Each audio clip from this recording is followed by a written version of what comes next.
Social মিডিয়ার এক click আর তারপরই অন্ধকার এক দুনিয়া। একটি সাধারণ বাসা, বাইরে থেকে দেখে বোঝার উপায় নেই ভেতরে চলছে এক ভয়ঙ্কর ফাঁদ। ভালোবাসার অভিনয়, বন্ধুত্বের প্রলোভন, আর সেই ফাঁদেই আটকে যাচ্ছে একের পর এক তরুণ। সিলেটে এমনই এক ভয়ঙ্কর মধুচক্র বা হানি ট্র্যাপের সন্ধান পেয়েছে পুলিশ।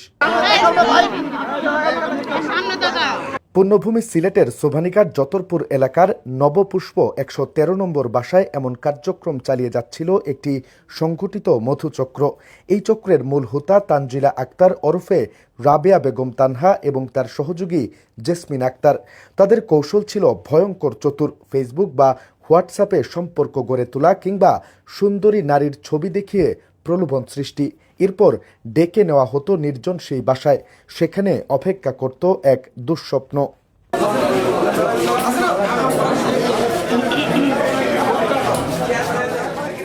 যুবকদের আটকে রেখে মারধর, এমনকি দেওয়া হতো ইলেকট্রিক শক। তারপর বিবস্ত্র করে ধারণ করা হতো ভিডিও, আর সেই ভিডিও ছড়িয়ে দেওয়ার ভয় দেখিয়ে দাবি করা হতো লক্ষ লক্ষ টাকা মুক্তিপণ।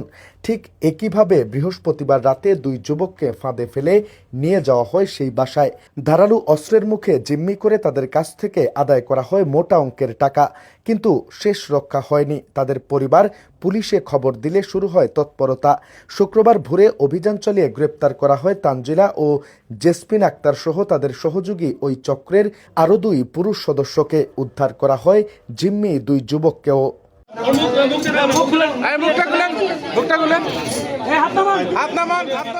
পুলিশ জানায় এই চক্রের কাছ থেকে উদ্ধার হয়েছে গাড়ি, অটোরিকশা এবং ব্যবহৃত প্রযুক্তি, যেগুলো দিয়ে পরিচালিত হতো এই অপরাধ। এই ঘটনায় পর্নোগ্রাফি নিয়ন্ত্রণ আইনে মামলা হয়েছে, আর তদন্ত চলছে এই চক্রের পেছনে আরও কেউ আছে কিনা তা জানতে।